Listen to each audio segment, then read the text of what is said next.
All right, folks, I think it's just about time to get started. I want to welcome everyone and thank you for joining us for Decoding the Past, Conversations with PC Innovators, an ongoing speaker series presented by the Paul Gray Personal Computing Museum at Claremont Graduate University. My name is Bailey Westerhoff, and I'm a PhD student in Cultural and Museum Studies here at CGU, and the current Executive Director of the Paul Gray Personal Computing Museum. For today's session, Getting AI Right, the balance between innovation and social responsibility, we are excited to host a conversation with our guest, Dr. Valérie Morignat, and our moderator, Center for Information Systems and Technology alum, Dr. Barbara Usher. Just a little bit about the structure of today's event before we get started. I'm going to begin by introducing the museum and our amazing speakers, who will then take the reins and jump in today's interesting topic. Following their discussion, we will open the floor for questions from the audience. So please feel free to use the chat function throughout our conversation. And if you have any questions, please enter them into the Q&A at any time at the bottom of your screen. Now, for those of you who are joining us for the first time today, welcome. And our returning guests, it's great to see you. We always like to start our events by sharing a brief background on the Paul Gray Personal Computing Museum. The museum was founded by Paul Gray, who arrived at Claremont Graduate University in 1983 to help establish the Center for Information Systems and Technology, known around campus today as CISAT. While building the CISAT program, Professor Gray amassed an impressive collection of personal computers. Fascinated by the impact personal computing was having on people's lives, Professor Gray's collection focused on tracking changes in computer technology while paying special attention to impacts on user and machine relationships. After an amazing 18-year career at CGU, teaching hundreds of students, Gray retired in 2001 and founded the Paul Gray Personal Computing Museum.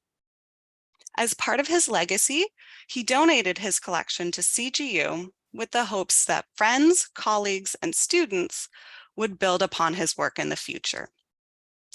Now today, the museum traces the innovative history and explores the future frontiers of personal computing, always with Paul Gray's original purpose in mind, for visitors to see and contemplate how computers have and continue to affect your life.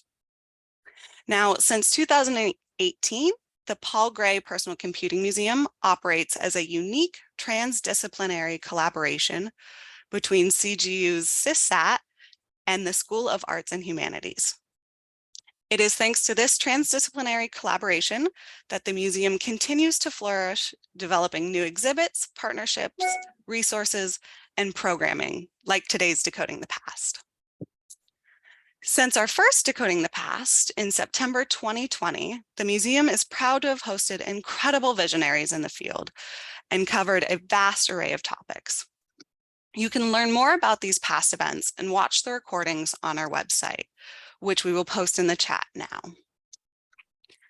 Now, if you follow that link, you'll also see an option to donate to the museum on the right of the page. If you're able, I really like to encourage you to consider a donation of any amount.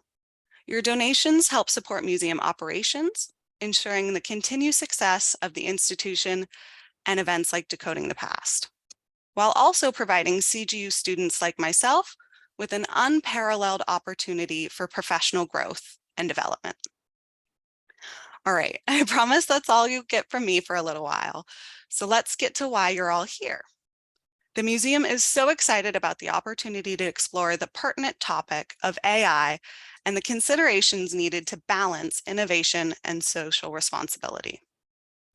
So on behalf of the museum, I am pleased to introduce our speaker, Dr. Valérie Morignat. And Dr. Valérie Morignat is a leading expert in AI strategy, ethics, and emerging technologies. She founded Intelligent Story, a San Francisco-based AI consulting firm. As its leader, she guided organizations in formulating ethical AI strategies and spearheaded international education programming championing responsible AI innovation.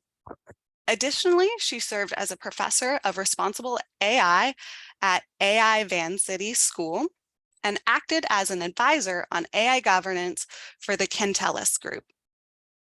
Before pivoting to AI, Dr. Moring managed design teams in the healthcare sector, launching innovative digital products for leading industry brands. She also held the position of tenured associate professor of cinema at the University of Montpellier and conducted research on emerging technology arts at the Sorbonne University of Paris for over a decade. As an award-winning visual artist, she also explores generative AI as a new creative environment.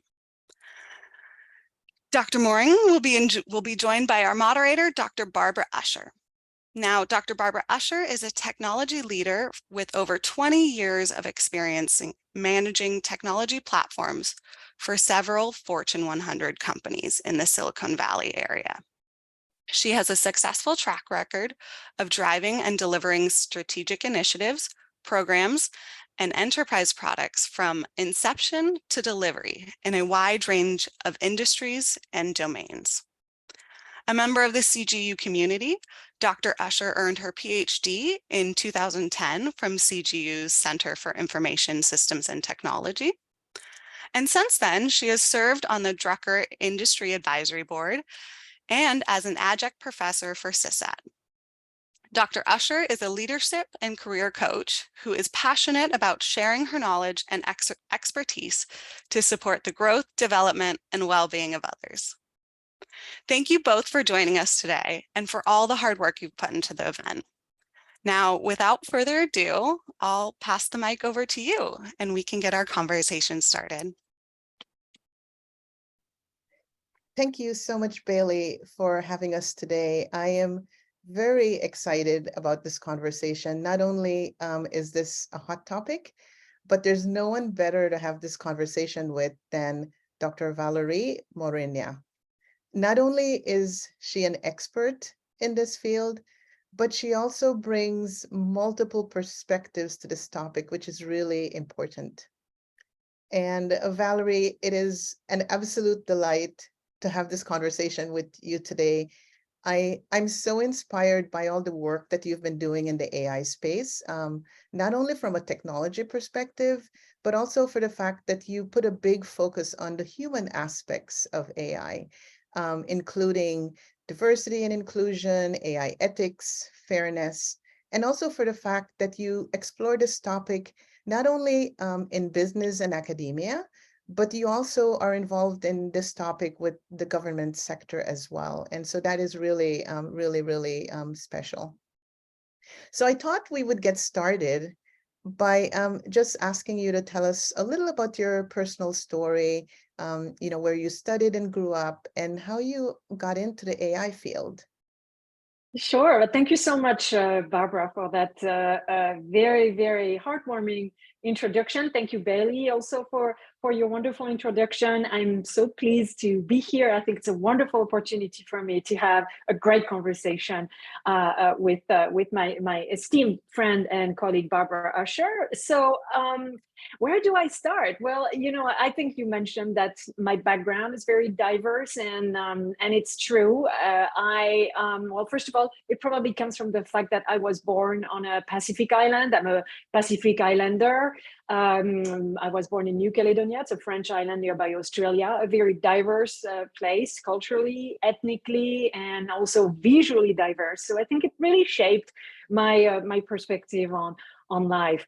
Now, when it comes to AI, where did I start? Well, interestingly, people who meet me in a professional setting assume that my PhD is at least in mathematics or in computer science.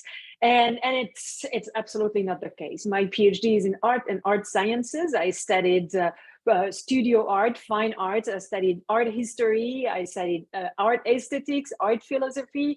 So it's really, in appearance, disconnected from artificial intelligence. But actually, it could not be more connected to artificial intelligence, because art is really about invention, and it's really about expanding our ability to create and to and to invent solutions for the problem we face in the world. And AI is here to accomplish exactly that as well. So my interest in artificial intelligence actually started very early on as I've analyzed and taught contemporary arts. It started with analyzing computer science used by artists in the mid-50s of the past century. And then I really nurtured that interest when I specialized in the cinematic arts. As a tenured associate professor of cinema and digital arts, I studied how AI was used to make movies. So how we would use algorithms to animate crowds or to simulate organic life on screen, for instance. But I also analyzed the philosophical inquiries that cinema was posing as regard to artificial intelligence and the future of society with artificial intelligence and robots. So this is where it started, which means that I started publishing articles on artificial intelligence over 20 years ago. So everything connects at the end of the day. Thanks so much. I always love to hear your story because sometimes there's a thinking that AI is really an engineering or computer science field. And your story really just proves the point that AI is for everyone, and it can be the technology can be used to solve problems in any domain. So thanks for sharing that story. So we have so much to cover. And so I'd like to get started. We'll start our discussion on the AI technology innovation piece, and then we'll move into social responsibility. So I wanted to start out by asking you, what are the key factors driving AI innovation today? And what has actually changed to create all the buzz that has been on the media recently? I think it's a great way to start because it's a great way to remind everyone that AI as a computational science really emerged 70 years ago. So it's nothing new. It started 70 years ago. But it is true that in the last 10 years, we have seen a surge. And that surge in AI innovation is driven by several key factors. And those key factors you'll see are not just technical, they're also societal and cultural key factors. The first one is the fact that we have way more computational power today than we've ever had. The development of GPUs particularly has really increased the computational power that is now available to AI researchers, and it has enabled the training of larger and much more complex AI models than we had in the past. It opened actually possibilities that were absolutely unimaginable for previous generation. The second key factor is data availability and affordability. We have today more data than we know what to do of, right? It would take actually 183 million years for a high bandwidth modem to download all the data that is on the internet only. So today we have more data than ever, and data storage is more affordable. And that massive amount of data combined with the reduced cost of data storage really provided the necessary fuel to power AI model. And it had led to more accurate AI systems, and it had led also to the development of new capabilities. And that leads me to the third key factor, which is the fact that we have had in the last, I would say since 2015, we had really very important breakthrough in terms of algorithmic techniques. First of all, we have really huge breakthrough in computer vision, and the other aspect of this is also in natural language processing, and I'll get back to those topics a little bit down the road. I'm pretty sure we're going to talk about large language models, the hot topic of the year, so I'll get back to this. But as I was saying, in the last 10 years, we've seen lots of breakthrough in algorithmic techniques. We have the emergence of deep learning that has allowed AI systems to perform tasks that were previously impossible to imagine without that type of power. And that deep learning has enabled not only to reach human performance capability in some arenas, but even to outperform human capabilities. And I'm talking about human capabilities, not necessarily human intelligence. I think it's important to mention that. And the two other factors are the fact that we have now really a very strong maturation of the digital culture. The widespread adoption of digital technology in our daily life has created really an important cultural shift that has changed our mental models. We are used to interacting with interfaces and digital devices, and therefore the pace of adoption of intelligent machines is accelerating. And I think that the fifth factor for this is also the fact that we're surrounded by entertainment and media storytelling that prepares us for the adoption and of intelligent systems and for the daily interactions with those systems. So I think that the combination of all those factors has really, really fueled AI innovations in the last 10 years. Thanks for that explanation. It really helps when you highlight what those core drivers are, and it makes sense when you think of it that way. So my next question is, it seems like the year of 2023 is the year of large language models and generative AI. There's a buzz, and there's so many companies who are accelerating their efforts in this space right now. And we've seen the recent release of ChatGPT. Could you explain what these technologies are? And what innovation can we expect to see within the Gen AI space this year? Yes, as you can imagine, Barbara, this is my favorite topic. I have spent I don't know how many hours I've spent on Midjourney AI, but I know I created over 30,000 images just using that model. So yes, generative AI is the hottest topic of the year, and for very good reasons. It's going to generate an explosion of innovation. We are going to see consumer apps and also industry efficiencies that are going to be fueled by generative AI. So generative AI, to give the simplest explanation before diving a little bit more into technical aspects and use case aspects, generative AI are simply models that are capable of creating original content like images, music, or text, just based on input data. And these models will become increasingly integrated in our daily lives. They are going to transform, I would say, pretty much every industry that there is, from entertainment industry to customer service and even to scientific research. There are several types of generative AI technologies. Some are more recent than others. So let's start with the oldest one. It's generative adversarial networks, commonly called GANs. And these models, they focus on unsupervised learning tasks, such as, for instance, detecting or understanding diverse patterns in input data. GANs have the ability, as a result, to generate very, very high fidelity images, in the sense of very realistic images, from low resolution or even from very noisy images. And you, I'm sure, I'm talking to the audience here, have already encountered generations from GANs in the form of deepfakes. We've all heard of deepfakes, the deepfakes of Barack Obama or Tom Cruise that are performing tasks or speaking.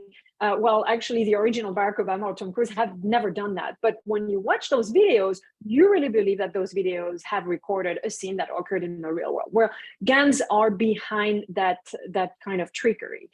But of course, unfortunately, GANs are not just used for concerning deepfakes that could lead to cyber crimes or misuse.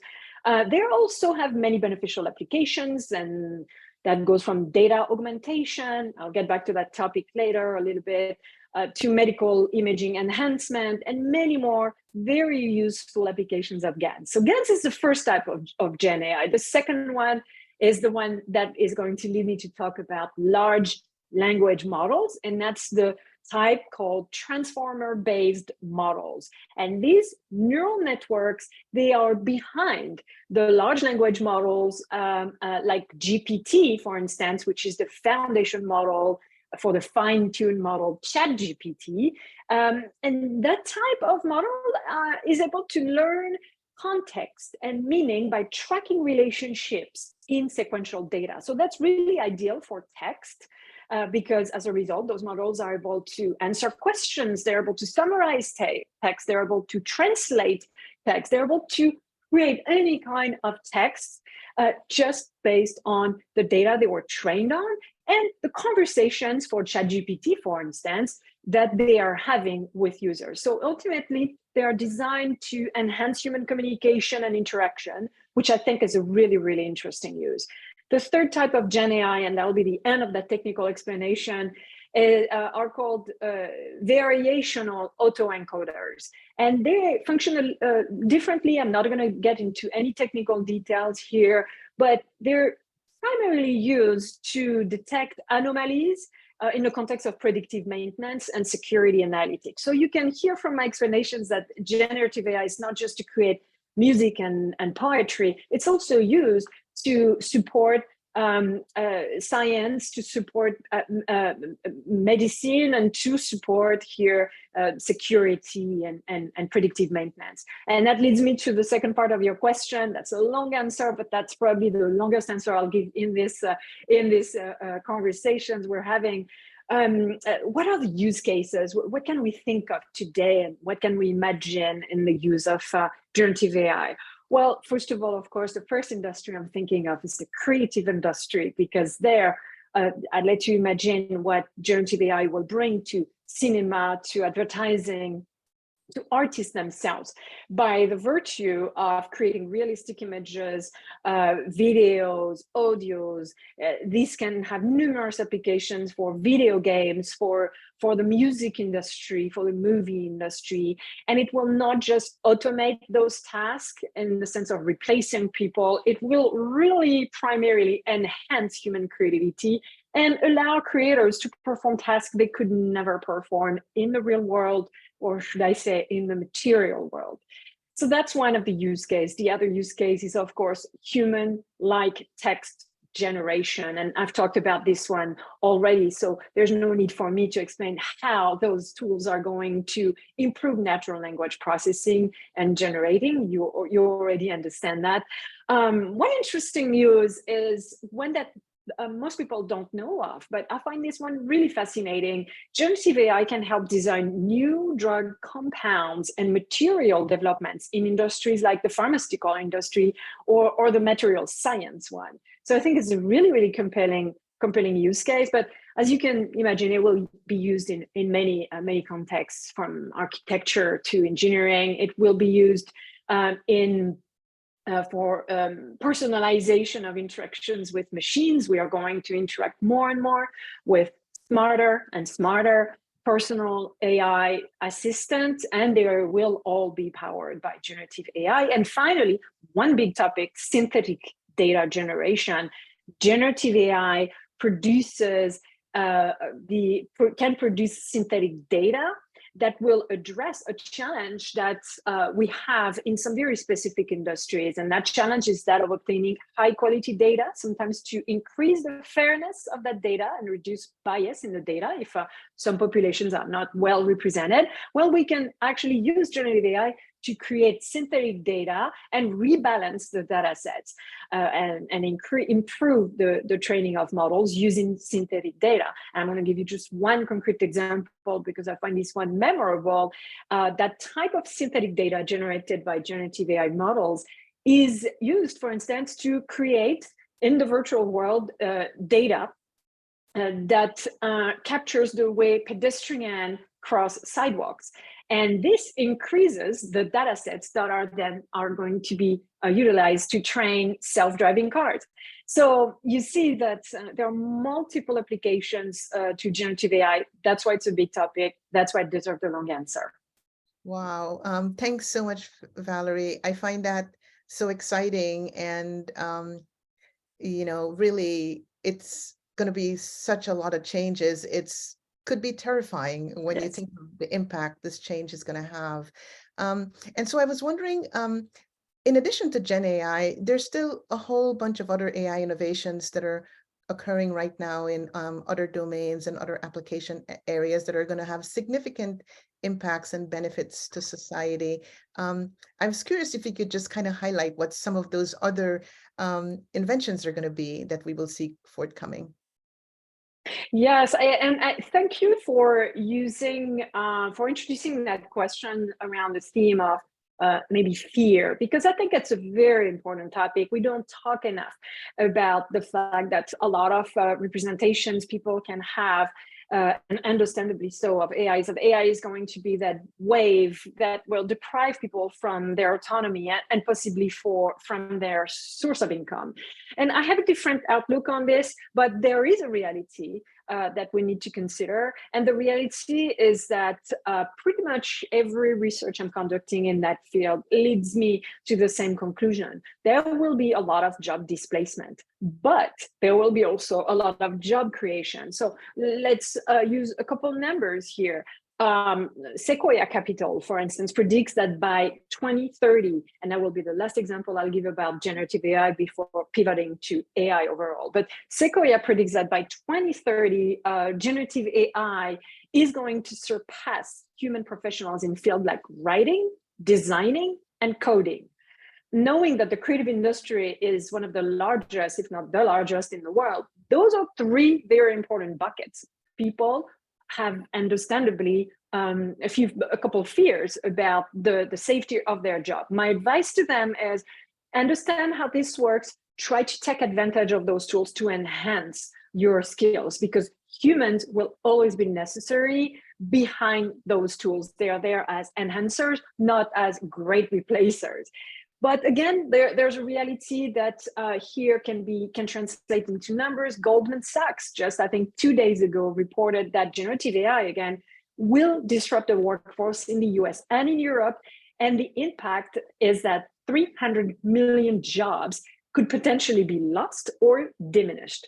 So there is a major shift that is here happening. But remember, when we pivoted from non-digital to digital and before the internet to the internet, we had the same, if not even bigger predictions.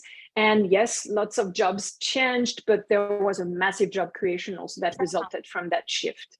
So I think it's important to talk about the fact that job displacement and new opportunities will go together hand in hand. The World Economic Forum, for instance, predicts that AI will create 97 million new jobs by 2025. So that's something to consider. It's a big job creation opportunity here. And also part of your question, I think, was who will be impacted? Everyone will be impacted. That's my answer. We could think that primarily blue-collar jobs are going to be impacted because we think robots and automation in industrial settings. Well, yes, that will be the case. But white-collar jobs are actually going to be impacted first because the cost of AI implementation in those functions is way lower. So there will be more adoption faster for white-collar jobs sectors than blue-collar jobs. So remember, the impact will happen on both sides. Now, the consequences are not going to be the same. The problem that blue-collar jobs face is that AI adoption and intelligent robotics adoption is going to risk increasing inequalities, particularly for women, particularly also for third world or developing countries.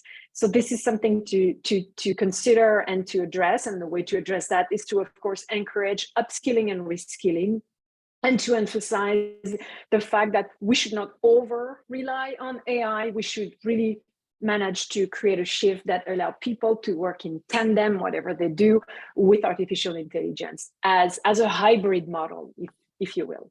So that's the overview I can give here on that very, very burning question.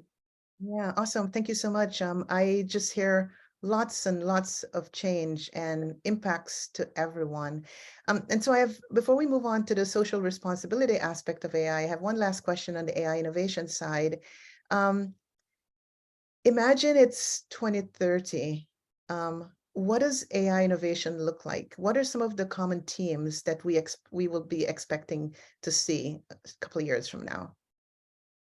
I think we are going to see AI really ingrained in various industries, if not all industries, from healthcare to transportation.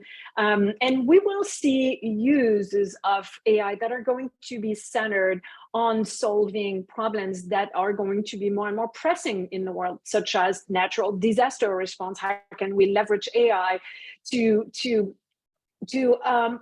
improve our early warning systems and save more lives? How can we use AI to provide timely alerts and to facilitate also the evacuation of people during emergencies? How can we use AI to revert the drastic effect of climate change? Maybe by analyzing more data and predict weather patterns better, by optimizing energy consumption better, by developing new materials that are going to increase sustainability and improve energy production. So I think that those uses are going to be really prevalent, and my hope is that they will, but I'm pretty sure they will be because we already see that change. I think that AI is going to play a very, very new and important role in education. We will see the rise of adaptive learning systems that are powered by AI, with generative AI playing a big role underneath, and they will cater to individual learning styles. They will offer personalized approach in terms of learning and evaluation, and simply put, they will support us as human beings wherever we live and whatever we do and whatever we want to learn. They will support us in learning better. They will help bridge the gap between access to quality education across the globe. And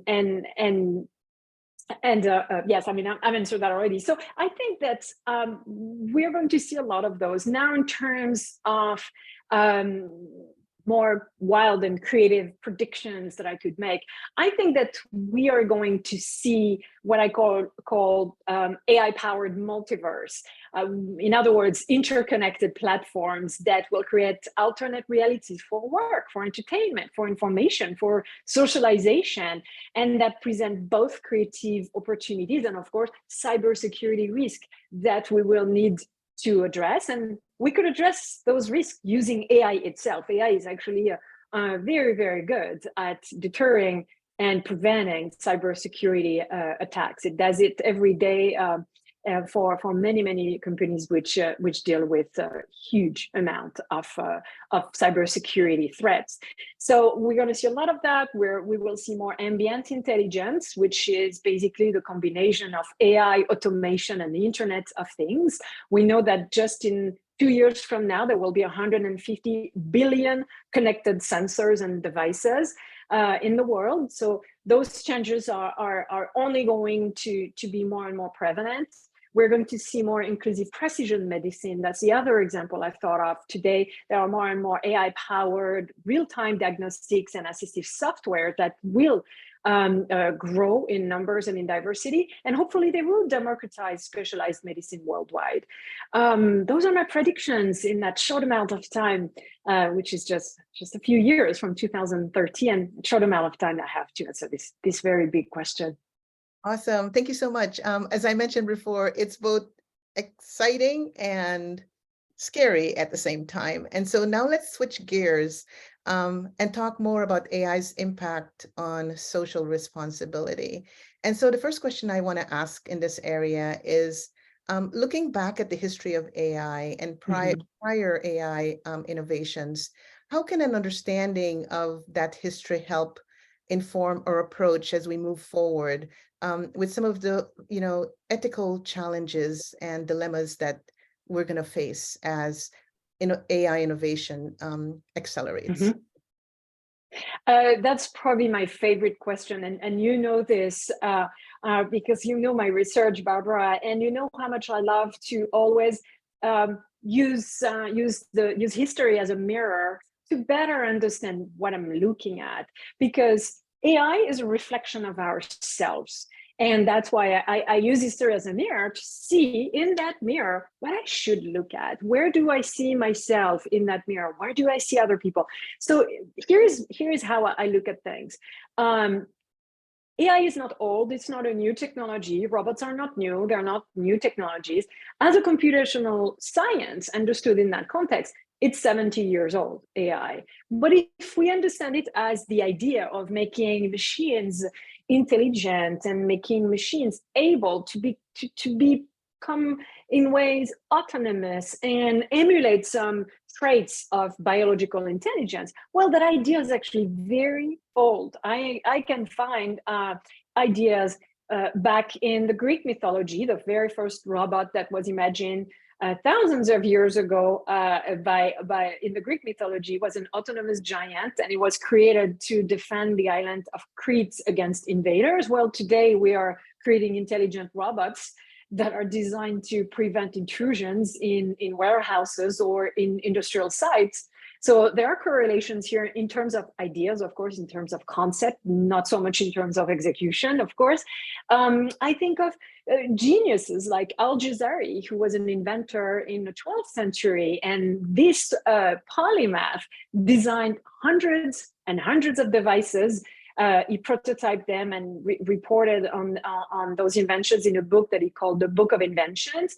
And those inventions were really considered the ancestors of not only modern robots, but also what we call ambient intelligence today, because he was trying to build devices that could maybe, using the power of water, create sound ambience and visual ambiences in homes. So that's a really old example. We can think of someone we all know, I'm sure, the image, his portrait will pop in everybody's mind when I will say his name, but Leonardo da Vinci, he built a self-driving car prototype that was designed to deliver goods in the city of Florence autonomously. And his prototype was used later on by NASA to design the Mars rover robot. So you see that very old ideas can inspire current executions. And there are many other examples. One I will give, and that'll be the last one, is the 17th and 18th century in Europe. So a blossoming of automatons, and one of them created by Henri Vallotton was a little robot who was able to automatically write poems and draw portraits and landscapes. So you see that generative AI, if I look at it as a concept, is a pretty old idea. It didn't pop just in the last 5 to 10 years. The message here is that AI has very diverse roots. It's very, very, it's not the product of just one culture, because it also roots into animistic cultures. AI is the result of interdisciplinary collaborations. That's another extremely important point, and that's a lesson we should learn today, because today, to create ethical machines, we need interdisciplinary collaboration between people from human science and people from computer science and people from the business side of industries. So those interdisciplinary collaborations, those culturally diverse inputs made what AI is today. So AI is a product of the people, for the people, by the people, and history tells us just that. Awesome. Thank you so much for laying that concept, that context, and also to emphasizing the transdisciplinary nature of AI. So my next question is, how can we ensure that AI is used as a force for good, and that it benefits society, all people and society? Yes, so there are two ways to answer this question. The first way is to actually, I could answer it with just two sequences here: AI and governance. And this has to be understood. This is to be understood in both the corporate or organizational side and the public sector side. So AI governance is what we need today to ensure that what we design is going to be beneficial to society and is going to induce the least possible amount of harm. So the first approach for this is really to strike the right balance between AI innovation and responsibility. And for that, well, organizations have to take a certain number of steps to build a robust AI governance internally, so that the products that they are releasing, such as those AI generative models that we see popping everywhere, are safe and that they can really bring more good than bad. So the first thing is to really increase collaboration and stakeholder engagement. It's really crucial to involve a wide range of stakeholders like clients, regulators, NGOs, academia in the development of those governance frameworks. Organizations need to do that work to make sure that there's early on a very collaborative process that will help surfacing the issues that can be associated with an industry and with automation and AI within that industry, and bring the right amount of mitigation, risk mitigation. So that's one thing. We need to also work on identifying and incorporating ethical principles for each industry, because every organization and every project may have very unique ethical challenges and ethical principles and values that should be reflected into by the products that they are designing or that they are utilizing. So I think it's another important aspect, really making sure that the right steps are taken for the responsible AI design and development of those products.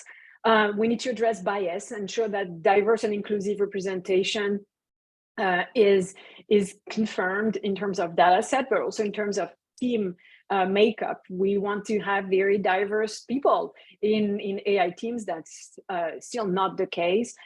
We need to increase our tools, and here I'm speaking for the AI governance public sector side, to increase our tools for monitoring, assessing, auditing, and rewarding the systems that are actually fairly designed and that produce more desirable outputs than not from a societal perspectives. So that means really navigating a lot of external stakeholder relationship issues. How do we connect together people from the public sector with people from the private sector and make sure that we are going together to propose solutions that reduce risk without impeding innovation? I think it's a big challenge. I have a lot of hopes in terms of policy making, because we are seeing a lot of good changes in the last 3-4 years.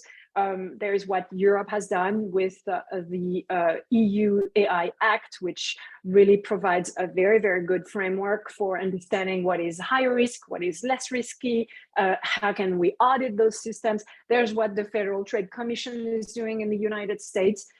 Recently, they published a responsible AI framework, which is extremely, extremely detailed and provide really a mine of information for organizations who want to do things better and more beneficially. And my conclusion will be just with a couple of numbers here. If we look at the legislative records of 127 countries, we can see that the number of bills containing the words artificial intelligence that were passed into law just grew from 1 in 2016 to 37 in 2022. So there's a huge awareness and huge awareness that turns into action here in terms of regulations, standards, and laws. And I think that this is the best way to actually ensure that AI is used as a force of good. Yeah, thanks for clarifying that, and it's encouraging. I have one last question for you, and we know that AI is going to impact the job market, and you already mentioned some numbers there. Yeah. But how can we prepare society for these changes?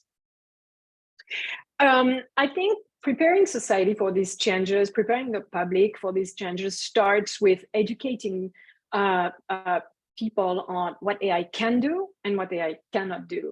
Because an over-reliance on AI or an overestimation of what AI can do is as dangerous as in a future world where we will have a lot of systems that will need AI to protect us from cybersecurity risk. An over-reliance is as dangerous as an under-reliance on AI. We are going to need more and more AI to protect us sometimes from AI-driven risks themselves. So it's really important to manage expectations so we will have less misuse, of AI, less wrong expectations, and we'll have increased adoption. My recommendations for anyone who's listening today is that you should not exclude yourself from the AI field just because you do not have technical competencies, for instance. That's a pretty big message here. And I hope I embody that message by my own journey as someone who was primarily an artist 20 years ago and is now working at the core of everything AI governance related. Learn what you don't know, learn what can be useful in your industry, start from your own strength, which is your own business expertise or your own disciplinary expertise, and understand how AI can help you enhance what you already master and understand what could be of interest to you in terms of learning. There are tons of courses that you can take. I personally took two online courses several years ago to really understand what ethical AI meant and to really understand the technical part of AI, machine learning. This part was harder for me because I'm less a fan of numbers than of ideas, but they go together in AI. So that's my recommendation, to really not exclude yourself from that change, but embrace it and learn anything you can and everything you can to be part of it, because you are already a part of it. Yeah. So unfortunately, we're out of time. But Valérie, thank you so much for sharing all your knowledge and experience. Pleasure speaking with you, Barb. I think that your questions were fantastic, and I'm actually amazed we could cover all that in such a short amount of time. So thank you. Thank you very much. Thanks. Yes, thank you both for such a lively and interesting discussion. We were able to cover so much so quickly. We do have a couple questions coming in, so I'd love to direct those to both of you. Our first question comes from a MFA who just recently had a thesis exhibition, and AI was part of their installation. Their talk during their thesis mentioned that artists should be part of the development of AI. Now, they would like to know a little bit more about where you think female identifying and non-binary artists may fit in. What role may they play? Okay, so I think that artists have a key role to play in AI and any emerging technology. And I'll give you an example here. For many, many years, I taught the history and aesthetics of interactive and immersive contemporary art. So anything that emerged from the very first experiments with kinetic arts, or very first experiments with algorithms in the 50s and 60s to present days.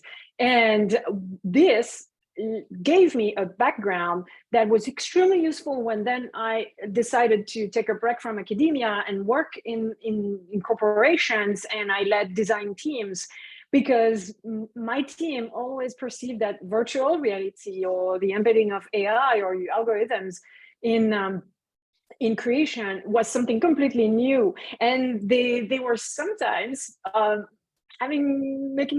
they had perception bias, and they really thought they were onto something really new that was going to make us really stand out as an agency. And I would tell them, actually, no, it's a pretty old idea, because XYZ artist has done it in the 70s or in the 60s or in the 50s. And they were really surprised at this. So what I have observed is that the best innovations today that we see in AI or overall in emerging technology have been already experimented with and upon by artists.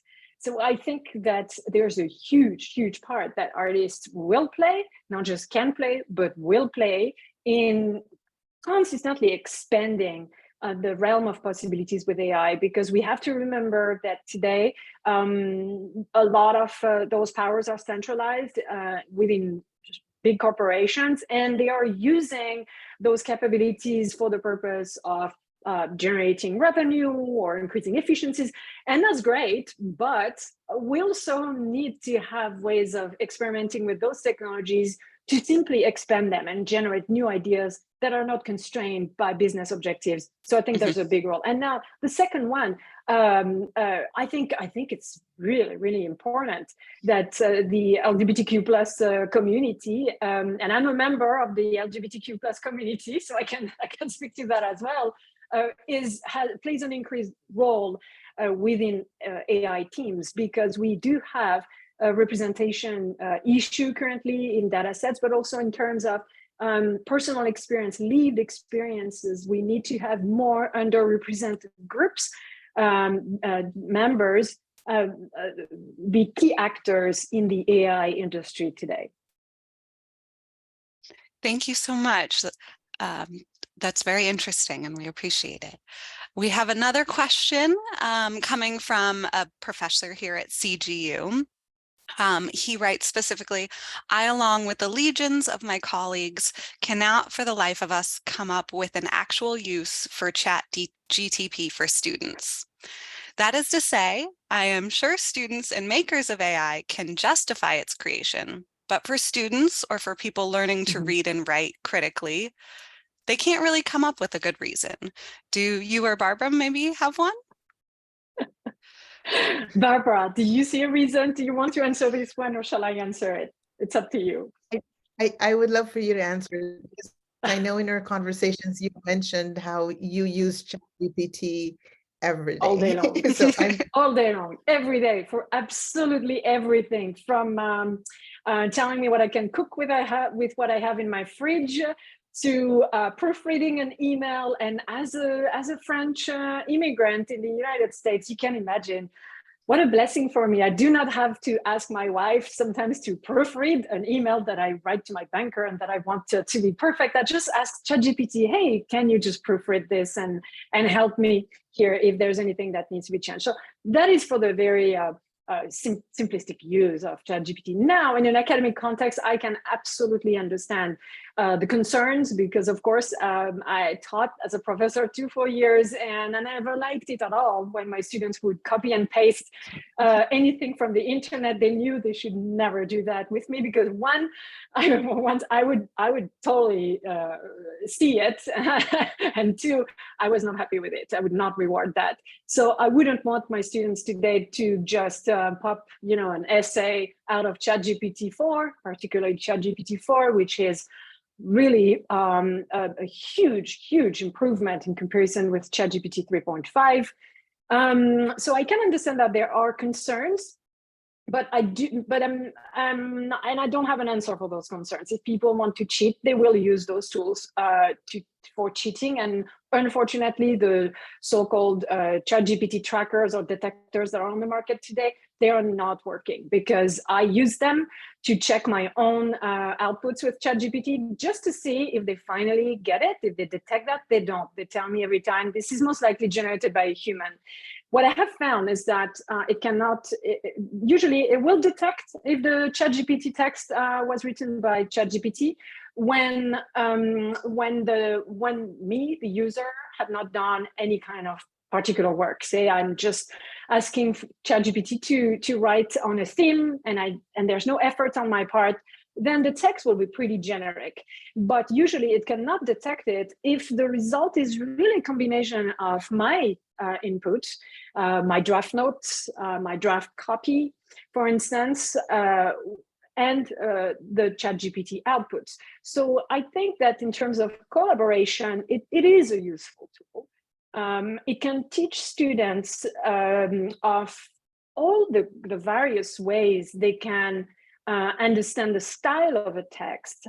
For instance, you can use the one theme and ask ChatGPT to write it for a person with impaired speech who would have to talk about that theme, for instance. It's really interesting, the output, and it really pushes the boundaries of how to think it more inclusively. Or you can ask the ChatGPT to think on that same theme as a very educated philosopher. And of course, the issue is that ChatGPT can make up stories and hallucinate. But I'm confident that this over time will go away, and it's still useful in terms of styles, because again, with just one iteration, one prompt, sorry, you can ask 10 different styles or 15 different contexts, and ChatGPT will produce all those versions, and it shapes your mind. It helps your mind understand, oh, that's right, this summary is really interesting because, that style is really adapted to that type of audience. I would not have thought of writing my speech that way because I was not inclusive enough of the audience, but the way I've described my audience to ChatGPT produces that output more inclusively. So I think it's an interesting use. I love it. I use it all the time. I'm guilty. So Bailey, I don't feel guilty. I wanted to add that I heard the same feedback from professors from another university, and they were really struggling with what to do with ChatGPT. Should they allow students to use it? What kind of policies they should impose on the students? And they couldn't come up with any answers. And so finally they decided, the students who are very interested in using this and have so many ideas, why don't they bring those students together and work with the students and collaborate with them to find out how they can use ChatGPT in a way that is ethical and still allows them to use their capabilities. So I guess the moral of the story is collaborate with the students. Yes. Come up with what it should look like, because it's not an easy problem to solve and figure out. You are 100% right, Barb. And I think the word collaborate here is key. It's not just collaborate with the students, but it is also really allowing students and allowing all of us, because we're all students of AI here, all of us, to allow us to collaborate with AI. It's interesting. Sometimes my wife asks me, she tells me, I am not sure how you get those great results, because you talk to ChatGPT, you know how to talk to ChatGPT. Can you do it for me? And I show her, I talk to ChatGPT as if I would talk to someone in my team, and I was writing a creative brief for that member of my team. And then it becomes a collaboration. We're refining the outputs together, ChatGPT and me. So it's really a collaboration. There's a learning curve. If we use it without going through that iteration process, the outputs are not going to be interesting. And they are most likely going to be very scripted and superficial. But if you use it, remembering that it's a collaboration between two different forms of intelligence, and you're still the creative director in that loop, then you will get pretty interesting outputs. And I think it's critical to, I would personally allow my student to use it, yes, because I don't think you can forbid anything like that anyway. They will use it anyway. So it's better to make it an experiment where everything is transparent. I really appreciate both of your answers there. The idea of collaboration between both the creator and the machine, but also the student and the school seem to be a nice way for the future, maybe moving forward. I do encourage people to enter any other questions they may have. We still have a couple minutes. We have one in the chat. There's one question, I see one question about the letter. Yes. Is that the one you're thinking? Yeah, I definitely want to answer this one. I was so hoping someone would actually ask it. So thank you, Terry, for asking that question. So the question is, what do you think of the recent letter for more than 1,000 tech leaders urging a moratorium on development of generative AI? So I think that this letter, first of all, is messy. There were people who were impersonated in that letter. Their names have been removed because their identity was used. They actually never signed that letter. So my very first reaction to that letter, response, I would say, because I'm more someone who responds than react. My very first response to that letter is that I would not have signed it. I don't think that it's wise to call for a slowdown of any research whatsoever. I think that the real question, the real letter we should all sign is one asking for an acceleration of the adoption of responsible AI practices and AI governance practices. So anything that makes research more funded on the side of ethics, on the side of responsibility, I think that should be the call to action here. More money and more efforts and more awareness on the ethical side of things. But I don't think it's relevant to ask for a slowdown of research before the GPT-5 and its peers and pairs are going to be released. I don't think it's wise. And plus, if we slow down research here, other countries won't, and they probably won't have the best intentions either. So I don't think it's wise. I would never have signed that. I'm against it. I need to publish a letter saying I'm against this letter.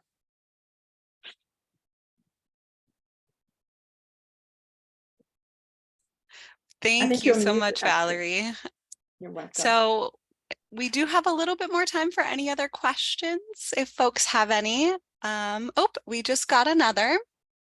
In the world, who should decide whether decision X takes diversity into account sufficiently? Is there any difference if AI is involved? X might be a scientific decision, a hiring decision, etc. Text diversity. I want to make sure I understand this question well, to answer it accurately. Is there any difference? You mean, so my understanding of the question is that we are wondering here if how can we control, how can we audit or verify that diversity is taken into I don't think I'm clear on that question. You can see I'm struggling. Yes, I think my understanding, Steve, if you want to elaborate, but my understanding is, how are we going to assess whether diversity is being taken into account in these decisions being made by AI or AI-assisted decisions? Yes. So it's a very important question, because, of course, that question addresses what we call fair AI. Okay, diversity, different viewpoints. Yes, sure. So diversity and fairness are connected, of course, because the more diverse and inclusive, the more fair. The more fairness can be derived, right, from a process that was diverse, equitable, and inclusive. It will lead to better decisions, fairer decisions. In the context of AI, fairness is a very, very important topic. The Federal Trade Commission has published, I think, can't recall, that was a few months back. I read so many of those proclamations that I tend sometimes to forget the dates, but that was in the last 12 months, I think. They published a blog post that basically said, if you are not fair, and they were talking to AI developers, we are going to come after you. We are going to punish you, basically. So there's really a mandate for creating systems that do not discriminate on people. And that discrimination can take many forms. We're talking about racial discrimination, gender discrimination, sexual orientation discrimination, but that we can also talk about financial discrimination. So to take into consideration those challenges, we need to think in terms of solutions. So the solutions here, right? I think in terms of solution when I think of challenges. So the solutions are, first of all, there's today not enough diversity in the makeup of AI teams, not enough at all. And even in terms of research, we don't have enough women or people who do not identify as men conducting research on an academic level.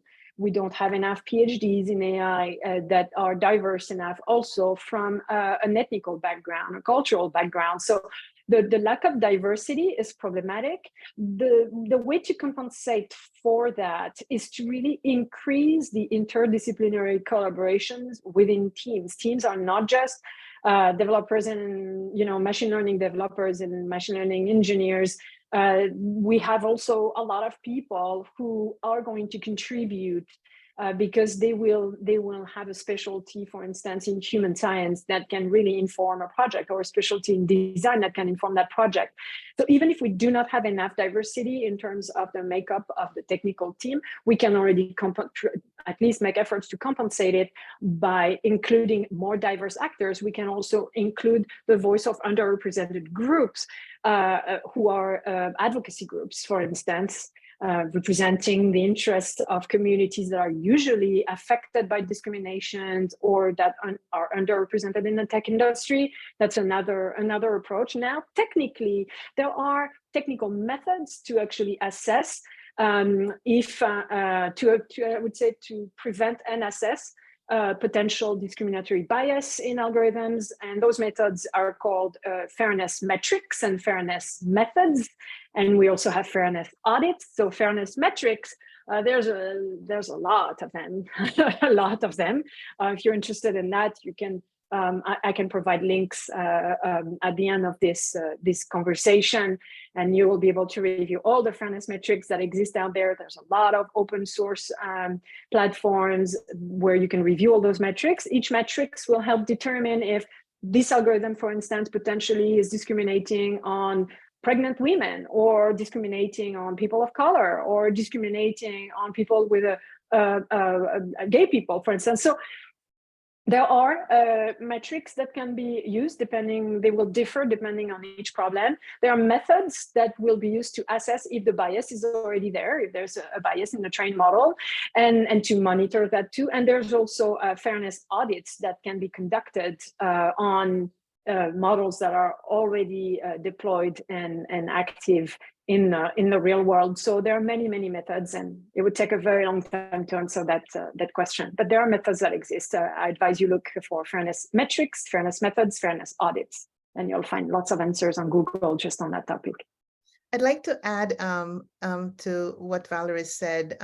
What I'm seeing a lot of corporations do is really focus on creating data sets that have diverse data, because the challenge we have is the existing data sets themselves do not have diverse data.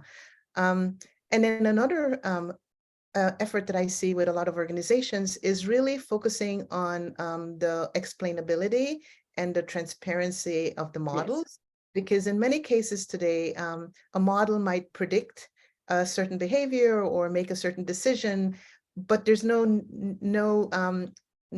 transparency as to what it was considering when it made that decision or made that prediction. And so there's a big push right now for organizations to really show more of the transparency in terms of how the models are working and explaining what actually is happening under the hood. Absolutely. Yeah, absolutely. Wonderful. Thank you. And just one last little follow-up before we close. We had one question about academic programs and if AI can help in eliminating discrimination in acceptance rates among certain groups.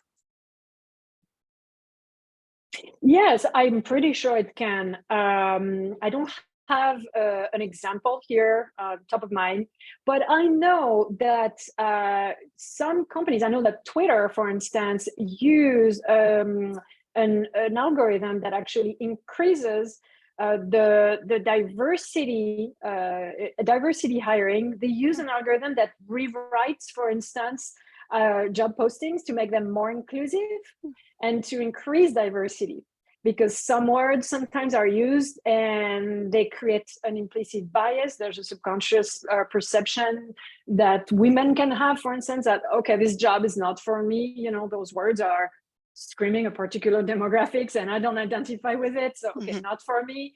And people can self-eliminate themselves from the process because of that. So I know that Twitter used an algorithm that does that.